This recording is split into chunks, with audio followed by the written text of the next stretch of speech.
So hello everyone, welcome back to unboxing studies. So students, आज हम लोग study करने वाले हैं क्लास 6 चैप्टर 4 सोशल स्टडीज का timeline and sources of history. तो देखिए, आप सब लोगों को ये लगता होगा कि हिस्ट्री बहुत ही बोरिंग है, बहुत ही मतलब ऐसा। अभी तो खैर आप लोगों को हिस्ट्री का नॉलेज स्टार्ट ही हो रहा होगा, लेकिन एक चीज आप समझ लीजिएगा, हिस्ट्री जो है वो बस कहानियां हैं। मतलब क्या है, जस्ट जो रियल लाइफ की जो स्टोरीज है जो हमारे पास्ट में हो गए हैं, बस उन्हें हम कहानियों की तरह हम लोग पढ़ेंगे। ठीक है, तो इस चैप्टर में हम लोग क्या पढ़ने वाले हैं आज? तो इस चैप्टर में हम लोग पढ़ेंगे how do we measure historical time. Historical time को हम लोग कैसे मेजर करते हैं, क्या क्या सोर्सेस है जहां से हमको हिस्ट्री के बारे में जानने को मिलता है, और कैसे अर्ली ह्यूमन बींग्स, जो कि हिस्ट्री का हमारे नॉलेज के हिसाब से जो सबसे पहला पॉइंट है जहां से हमको जानने को मिलता है हिस्ट्री के बारे में, वो है अर्ली ह्यूमंस। तो उनके बारे में हमको इस चैप्टर में जानने को मिलेगा। तो सबसे पहले आइए देखते हैं how do we learn about the past. तो पास्ट के चीजों को हम कैसे जानते हैं? तो यहां पे सबसे पहले क्या दिया गया है, देखिए, you will discover in science that earth has a very very long history of which we humans occupy only a tiny part, that is the most recent one। तो अर्थ की है बहुत ही लंबी हिस्ट्री है अर्थ की, जिसमें से हम बहुत ही छोटे पार्ट में हम लोग रहते हैं ह्यूमन बींग्स। जैसे आपको यहाँ पे एक बढ़िया सा टाइमलाइन आपको दिया गया है। तो देखिए, इस टाइमलाइन में सबसे पहला जो इंपॉर्टेंट चीज आपको नोट करना है, ये कलर्स आपको दिख रहे होंगे, अलग अलग कलर्स। तो ये कलर्स आपको नोट करना है कि जो ये स्काई ब्लू है वो बिलियंस ऑफ ईयर्स एगो, मतलब अगर आप देखिए जो हमारे अर्थ का एग्जिस्टेंस करोड़ों सालों से है। ठीक है, तो इवन दो अर्थ करोड़ों सालों से एग्जिस्टेंस में है इस सोलर सिस्टम के, इस यूनिवर्स में, फिर भी जो अर्थ में जो सबसे पहला जो सेल, मतलब अर्थ के एग्जिस्टेंस है, जो सबसे पहला सेल जो अर्थ में डेवलप हुआ, वो हुआ 4.54 बिलियन ईयर्स एगो, मतलब करोड़ों साल, लाइक 45 करोड़ ईयर्स पहले वो डेवलप हुआ। उसके बाद धीरे धीरे जब हम आते हैं यहाँ पे, जैसे atmospheric oxygen 2.33 billion years ago आया। फिर bacteria 1 billion years ago bacteria का जन्म हुआ। ये बहुत ही माइक्रोस्कोपिक ऑर्गेनिजम्स है। तो अर्थ में जो पहली लाइफ की स्टार्टिंग हुई वो इन्हीं ऑर्गेनिजम्स में से स्टार्टिंग हुई। उसके बाद आ जाते हैं हम लोग डार्क ब्लू जो ये फेज है उसमें, जो कि है मिलियंस ऑफ ईयर्स, मतलब कुछ लाखों सालों पहले की बात है। सो यहाँ पे आपको जैसे दिखाया गया है, ये 700 मिलियन ईयर्स एगो कोरल्स आए इस अर्थ पे। फिर near about 500 million years ago fish and vertebrates आए। फिर इंसेक्ट्स, एम्फीबियंस। उसी तरीके से 300 million years ago reptiles, that is dinosaurs, earth में घुमा करते थे 300 मिलियन ईयर्स एगो। फिर कट टू धीरे धीरे हम जब और नजदीक आते जाएंगे तो देखेंगे हम 100 मिलियन ईयर्स एगो फ्लावर्स एंड बीज आए इस अर्थ पे। और उसके बाद हम ये कुछ रिसेंट टाइम्स की हिस्ट्री अगर हम देखें, जो कि ग्रीन कलर में है, तो यहाँ पे देखिए जस्ट ये कुछ 1 करोड़ ईयर्स पहले, 1 करोड़ साल पहले जस्ट प्राइमेट्स आए, और जस्ट 10 लाख साल पहले फायर जो है, फायर की डिस्कवरी हुई। और जो होमोसेपियंस मतलब जो human beings just 3 lakh years, just 3 lakh साल पहले ह्यूमन बींग्स अर्थ में आए, जो कि बहुत ही लेटेस्ट हिस्ट्री में आते हैं। और उसके भी बाद जस्ट 6500 ईयर्स पहले हमने जो इवेंट्स को हमने लिखना शुरू कर दिया। तो ये जस्ट 6500 ईयर्स पहले है। तो डेफिनेटली इसके पहले जो ये बहुत पुराने जो हिस्ट्री है, इनके बारे में हमको रिटन सोर्स कुछ वैसे मिलते नहीं है। तो फिर हम इनकी स्टडीज कैसे करते हैं? तो आइए देखते हैं उसके बाद कि जो हिस्ट्री है, हिस्ट्री को हमारे पास पहुंचाने के लिए कौन कौन लोग स्टडीज करते हैं उसके ऊपर। तो देखिए, मेनली यहाँ पे आपको 4 पिक्चर्स आपको यहाँ पे दिखाया गया है। तो ये बेसिकली वो लोग हैं जो हिस्ट्री के कुछ सर्टेन पोर्शंस को अलग अलग अपने दायरे में स्टडी करते हैं। तो जब सबसे पहला जो है वो है जियोलॉजिस्ट। तो जियोलॉजिस्ट क्या स्टडी करते हैं? They study the physical feature of the earth, like soil, stone, hills, mountain, river, seas, oceans and other parts of the earth. Earth अर्थ का जो फिजिकल स्ट्रक्चर है, जो स्टोन्स है, जो सॉयल है, अर्थ में जैसे अलग अलग जगह में अलग अलग टाइप ऑफ सॉइल्स पाए जाते हैं, वो क्यों पाए जाते हैं, उनको स्टडी करने का काम होता है जियोलॉजिस्ट का। नेक्स्ट आ जाता है पैलेंटियोलॉजिस्ट। तो पैलेंटियोलॉजिस्ट क्या करते हैं? ये स्टडी करते हैं the remains of plants, animals and humans from millions of years ago in the form of fossils. ये फॉसिल्स के स्टडी करते हैं। जैसे मान लीजिए ये लाखों साल पहले डायनासोर्स थे, डायनासोर्स मरे, फिर वो क्या हुए, अर्थ के अंदर गए और जाके वो एक फॉसिल के फॉर्म में वो स्टोर हो गए। तो फिर उनके फॉसिल्स को या फिर कुछ और एनिमल्स के फॉसिल्स को स्टडी करके उनके बारे में डेटा कलेक्ट करना पैलेंटोलॉजिस्ट का काम होता है। नेक्स्ट है एंथ्रोपोलॉजिस्ट। एंथ्रोपोलॉजिस्ट क्या करते हैं, ये ह्यूमन सोसाइटीज के और कल्चर्स के from oldest times to the present, इनको स्टडी करते हैं, ह्यूमन कल्चर्स की, ये जो कल्चरल बिलीव्स है, ये सोसाइटी कैसे डेवलप हुई, ये हिस्ट्री में लोग क्या करते होंगे जिससे इनकी ये कल्चरल बिलीव्स डेवलप हुई, इनके बारे में स्टडी करना एंथ्रोपोलॉजिस्ट का काम है। और लास्ट में है आर्कियोलॉजिस्ट। तो आर्कियोलॉजिस्ट क्या करते हैं, ये स्टडी करते हैं, study the past by digging up remains of plants, people, animal left behind such as tools, pots, beads, figure, bones, teeths of animal etcetera.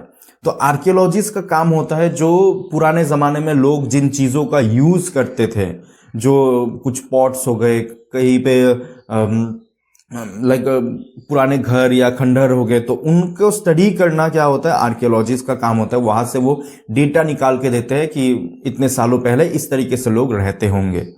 तो अब आ जाइए, हमने तो यहाँ पे पढ़ लिया कि कैसे लोग हिस्ट्री को हमारे पास लेके आते हैं। नेक्स्ट हम लोग अभी देखते हैं कि जो ये टाइम है, टाइम को हम कैसे मेजर करते हैं। तो देखिए, हर society, each society and culture has had its own way of measuring time. Major events such as birth of important person or start of a ruler's reign has marked the beginning of a new era. तो हर society में क्या होता है, उनका time को study करने का अपना अलग अलग तरीका होता है। तो एट प्रेजेंट हम लोग क्या करते हैं, एट प्रेजेंट हम लोग ग्रेगोरियन कैलेंडर यूज करते हैं पूरे वर्ल्ड वाइड में।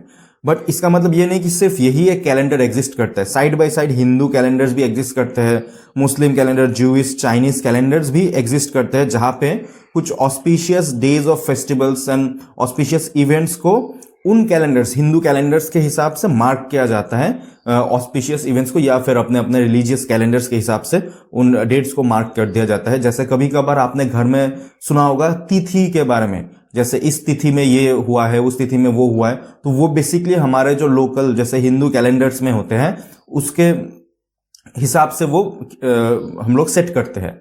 ठीक है। नेक्स्ट, इन द वेस्ट क्या आ जाता है, अभी वेस्ट में कैसे कैलेंडर्स को डिनोट करते हैं। वेस्ट में एक कन्वेंशनल ईयर को लिया गया था, जिस ईयर में जीसस क्राइस्ट का जन्म हुआ था, उसको उन्होंने स्टार्टिंग पॉइंट ऑफ कैलेंडर ले लिया था। ठीक है।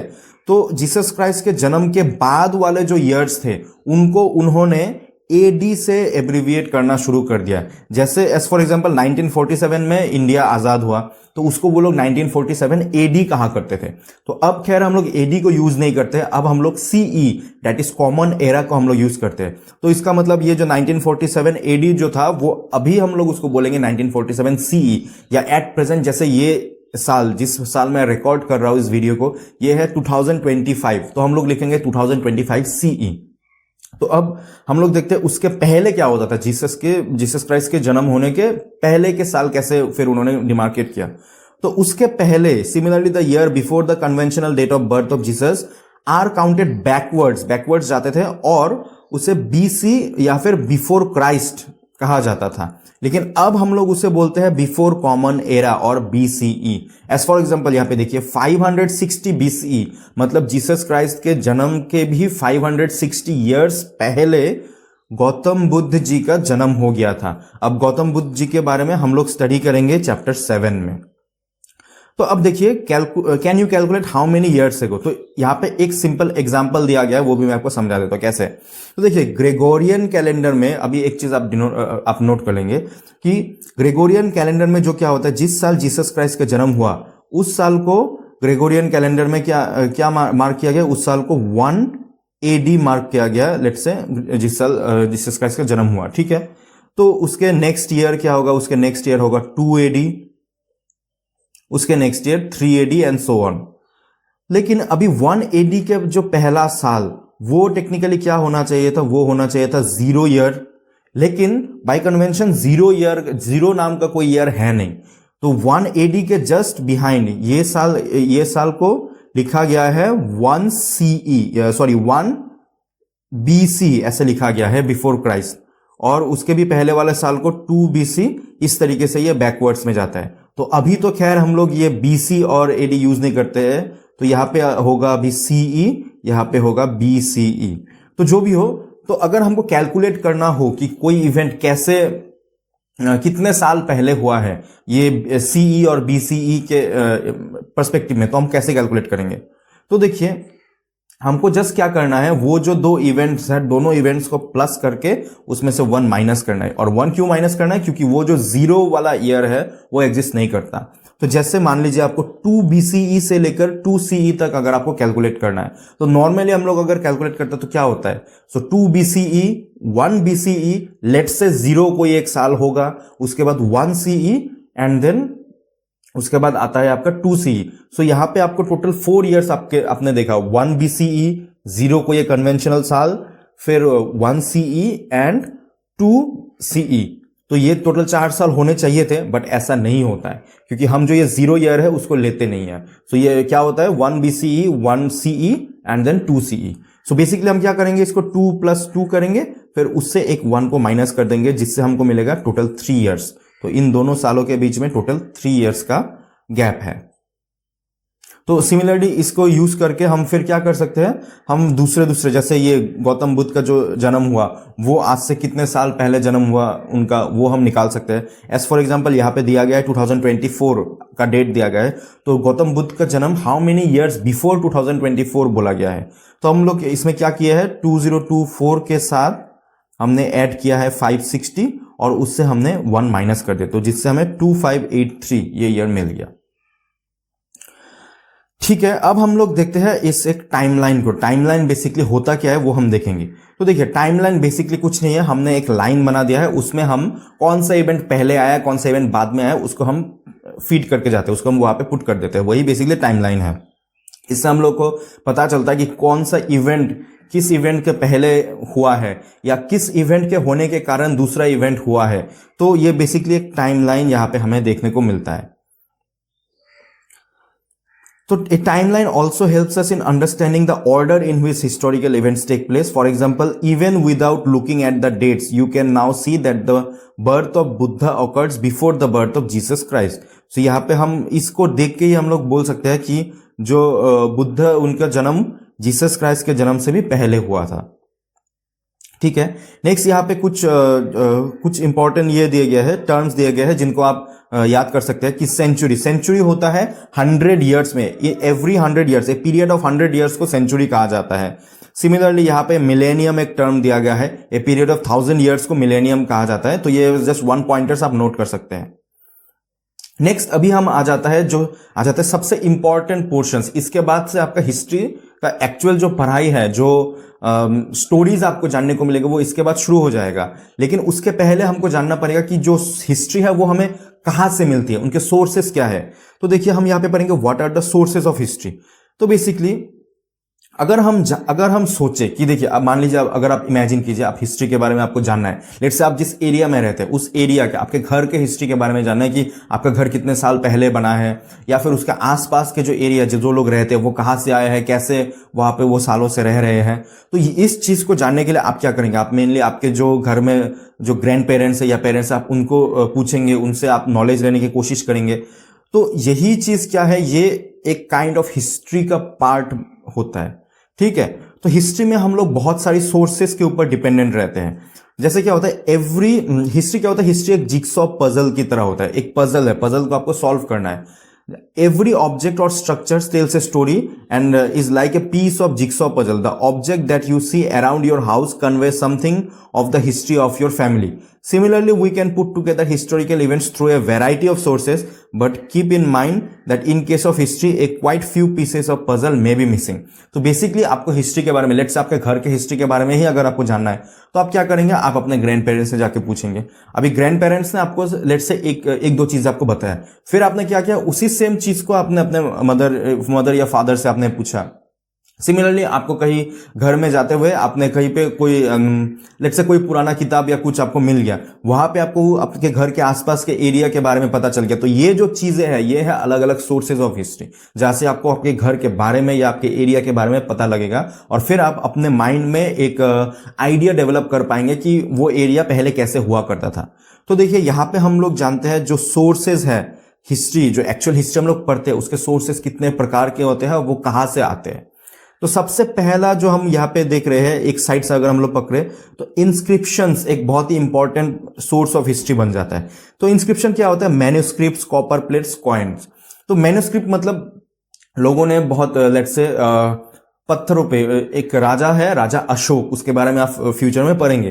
तो राजा अशोक ने क्या किया था, उन्होंने बड़े बड़े पत्थरों में अपना जो भी बातें थी, जो भी उनको अपने जनता को बताना था, वो उन्होंने वहां पे लिख के रखा था। तो डेफिनेटली वो जो स्टोन्स थे वो आज के डेट तक भी वो इंटैक्ट पाए गए हैं, और फिर उनको हमने स्टडी करके हमें जाना कि हाँ उस एरिया में लोग कैसे सोचते थे, कैसे रहते थे, उनका सोसाइटी कैसा होता होगा। Similarly manuscript, similarly coins. Coins मतलब जो राजा, कभी नए राजा जब बनते थे तो वो अपने नाम का सिक्का निकाल देते थे, अपने उसका अपना एक स्केच का टाइप से उसमें वो सिक्का अपना निकाल देते थे, जिससे क्या होता था, उस एरिया के लोगों को पता चल जाता था कि हाँ नया राजा आया है, उनका नाम सो एंड सो है, या फिर वो ऐसे ऐसे दिखते हैं। और वो कॉइन्स क्या होता है, आज भी इंटैक्ट है, कुछ कुछ कॉइन्स आज भी हमें मिलते हैं। तो उससे हम हिस्ट्री के बारे में हमको पता चलता है कि हाँ इस टाइम में ये राजा आए होंगे। नेक्स्ट हमें क्या मिलता है? Oral sources. ओरल सोर्सेस अब क्या है? कुछ है फोल्कलोर, कुछ है जीनोलॉजी। तो फोल्कलोर क्या होता है, आप कुछ एरिया में जाएंगे तो वहां पे जो लोग हैं, उन लोगों से आपको कुछ स्टोरीज सुनने को मिलेंगे। जैसे राजस्थान में जब आप जाएंगे तो पृथ्वीराज चौहान से रिलेटेड आपको बहुत सारी फोल्कलोर ऐसे आपको सुनने को मिलेंगे। तो उनसे हमें हिस्ट्री में एक महान राजा थे पृथ्वीराज चौहान, उनके बारे में हमको बहुत सारे नॉलेज मिलते हैं। तो ये basically oral source of history हमको मिलता है। नेक्स्ट है इंडियन लिटरेचर। अब इंडियन लिटरेचर भर भर के पाया जाता है, इनमें हमको बहुत ही वैल्यूएबल, बहुत ही प्रेशियस हिस्ट्री का पार्ट्स हमें मिलते हैं। लेट्स से जैसे वेदास एंड इतिहास, poems and place, historical text, collection of stories. तो इनसे हमें उस वक्त के सोसाइटी के बारे में बहुत सारी इंफॉर्मेशन मिलती है, ये इंडियन लिटरेचर्स में। साइंटिफिक एंड टेक्नोलॉजिकल टेक्स्ट भी उसमें इंक्लूडेड होता है। उसके बाद आते हैं फॉरेन अकाउंट्स। तो देखिए आज के समय में भी लोग एक जगह से दूसरी जगह विजिट करते थे। डेफिनेटली उस वक्त, हजारों साल पहले, उस वक्त भी लोग दूसरे दूसरे जगह से इंडिया में विजिट करने आते थे। उस वक्त जैसे कुछ आपको जैसे ये ट्रेवलॉग्स मिलेंगे, हिस्टोरिकल क्रॉनिकल्स मिलेंगे, हुएनसांग, तो इन जैसे कुछ मतलब ट्रैवलर्स से, उनके फॉरेन अकाउंट से हमको बहुत सारी चीजें जानने को मिलते हैं इंडियन सोसाइटी के बारे में, या इंडियन राजा के बारे में, या उनके एरिया में कैसे शासन चलता था उसके बारे में। नेक्स्ट है artistic sources. Obviously painting, sculptures, ये सब जो बनाए हैं, जैसे हमारे मंदिरों में क्या होता है, बहुत पुराने जब आप मंदिर में जाएंगे उसमें आपको बहुत सुंदर सुंदर स्कल्पचर्स बने हुए दिखेंगे। तो जब हम उन्हें स्टडी करेंगे तो हमें उस एरिया, उस समय का, उस एरिया का बहुत अच्छा सोर्स ऑफ इंफॉर्मेशन मिलता है।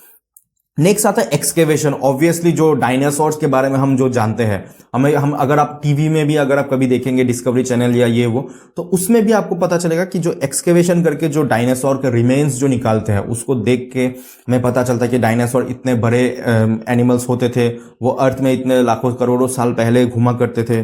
Similarly tools and weapons, ornaments, pottery, habitation and burials, तो इन एरियाज से हमें बहुत इंपॉर्टेंट सोर्सेस मिलते हैं।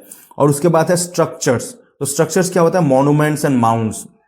जैसे आज के डेट में आप कहीं भी जाए इंडिया में, आपको पुराने मॉन्यूमेंट्स आपको दिखेंगे, राजा के पुराने पैलेसेस दिखेंगे आपको, बहुत मतलब वो जो चीजें आपको मिलते हैं उससे आपको हिस्ट्री के बारे में आपको पता चलता है कि हाँ यहाँ पे अगर ऐसा एक मॉन्यूमेंट है तो यहाँ पे एक बहुत स्ट्रांग राजा रहा करता था, किसी टाइम एग्जिस्ट करता होगा। तो यही बेसिकली सोर्सेज ऑफ हिस्ट्री है, और हमें इन सोर्सेज से मिला के हम एक हिस्ट्री के बारे में हम एक नॉलेज डेवलप करते हैं। अब देखिए हिस्ट्री में भी क्या होता है, ये जो सोर्सेज मैंने आपको बताया, मल्टीपल सोर्सेज। अब कभी कभार क्या होता है, ये जो सोर्सेज यहाँ पे मैंने आपको बताया है, ये सोर्सेज क्या होता है, एक से ज्यादा सोर्सेज एक जगह में ऑब्वियसली पाए जाते हैं। तो उससे हमको क्या मिलता है, कभी कभार आपको अगर कुछ एक चीज, एक sources, let's say Indian literature में आपको कुछ चीजें मिसिंग मिले, तो उस लिटरेचर का जो वो पोर्शन है वो आपको कभी कभार उनके स्ट्रक्चर्स में एक्सकेवेशन करके या आर्टिस्टिक सोर्सेज में आपको वो दूसरा इंफॉर्मेशन मिल जाता है, जो क्या करेगा, जो पहला इंफॉर्मेशन को कंफर्म करेगा। लेट्स से एक इंफॉर्मेशन बोल रहा है कि एक सर्टेन राजा जो थे, उन्होंने एक वार फाइट किया था, वार फाइट करके वो बहुत अच्छी तरीके से जीते थे।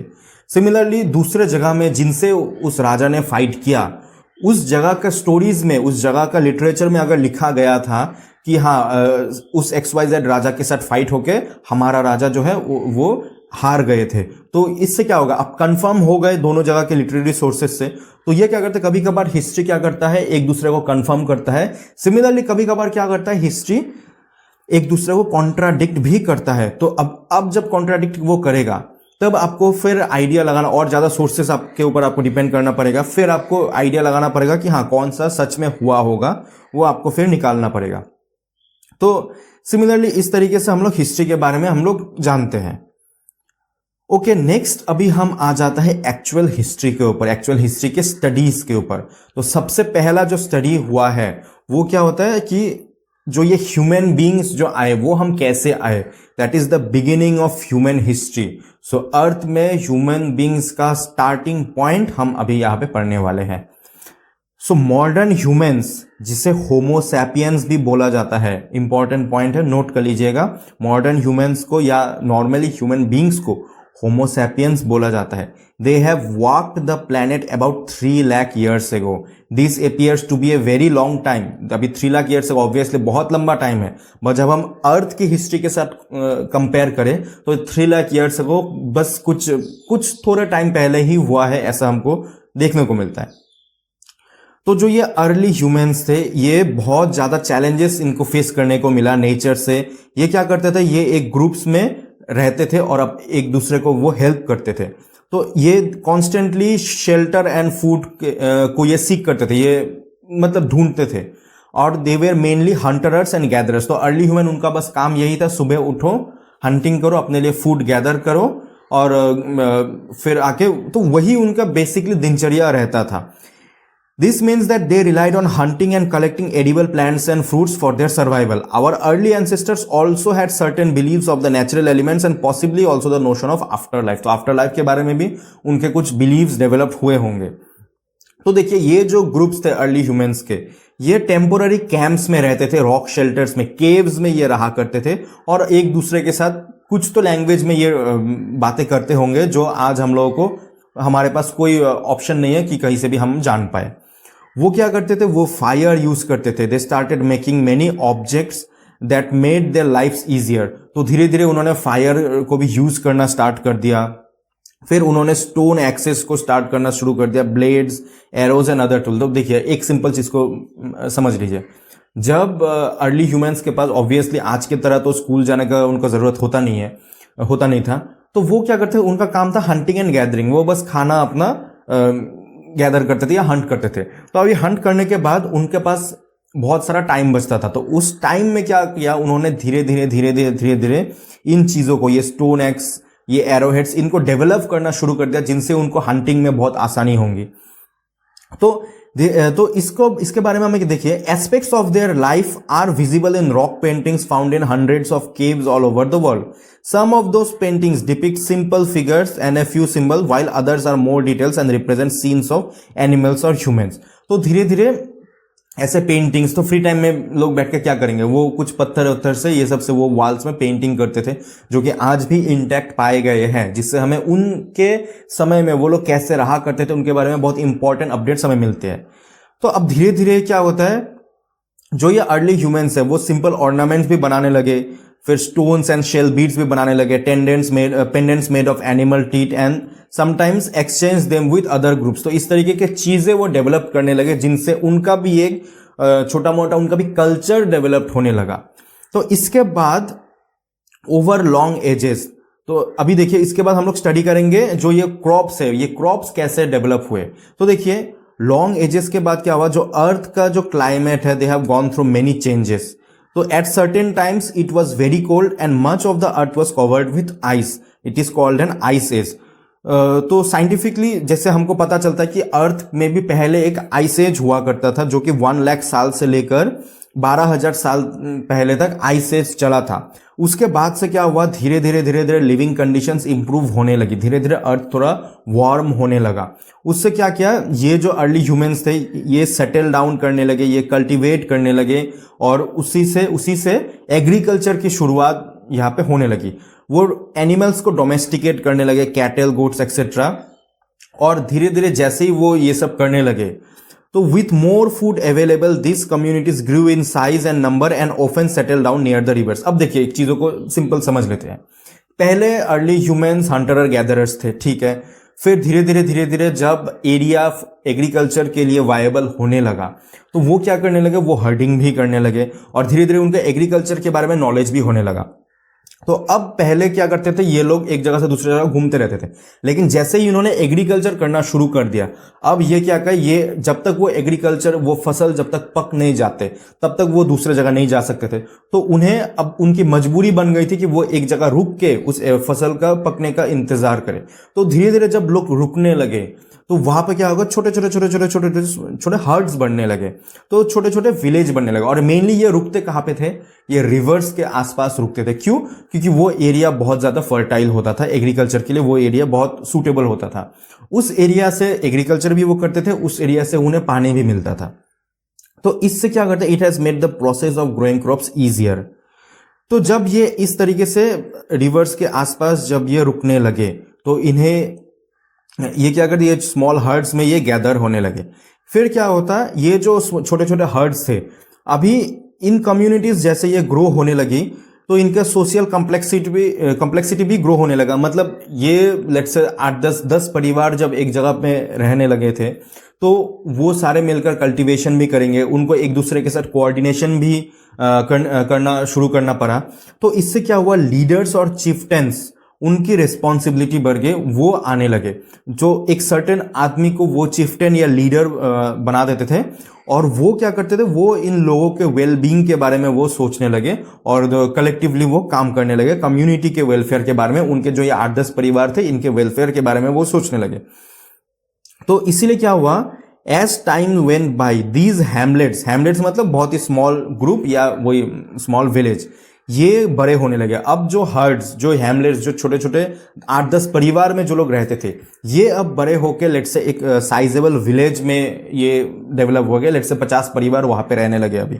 तो जब ये एक विलेज में डेवलप हुआ, वहां पे लोग गुड्स भी एक्सचेंज करने लगे, लोग फूड्स, क्लॉथ्स एंड टूल्स भी एक्सचेंज करने लगे और धीरे धीरे इनसे क्या हुआ, network of communication and exchanges were established among those villages and some of them grew into small town. तो जैसे जैसे ये एक्सचेंज, जैसे जैसे ये ट्रेड शुरू हुआ तो उससे क्या हुआ, वो जो एरियाज थे वो एरिया और ग्रो होने लगे, लोग और वहां पे आने लगे, कम्युनिकेशंस डेवलप होने लगा। तो इससे बड़े बड़े टाउन्स भी डेवलप होने लगे, नई नई टेक्नोलॉजीज भी उस वक्त के हिसाब से नई नई टेक्नोलॉजीज भी आने लगी। For example pottery, making of pot, clay objects etcetera, metal, ये सब उस वक्त आने लगे धीरे धीरे। और जैसे ही ये टाउन्स ग्रो होने लगी, टाउन्स से धीरे धीरे पूरा सिविलाइजेशन ग्रो होने लगा। तो इस सिविलाइजेशन के बारे में हम चैप्टर 6 में पढ़ेंगे। तो इससे क्या हुआ, वो जो लोग जो पहले हंटिंग गैदरिंग करते थे वो अब सिविलाइज्ड होके अब एक प्रॉपर एरिया में, प्रॉपर वे में वो रहने लगे, जिससे धीरे धीरे उनमें राजा महाराजा का भी कॉन्सेप्ट आने लगा और इस तरीके से हिस्ट्री हमारा ग्रो होने लगा। तो इस चैप्टर में हमने बहुत सारी चीजों के बारे में हमने सीखा। तो अब मिलते हैं आपके साथ अगले चैप्टर में, तब तक के लिए बाय बाय।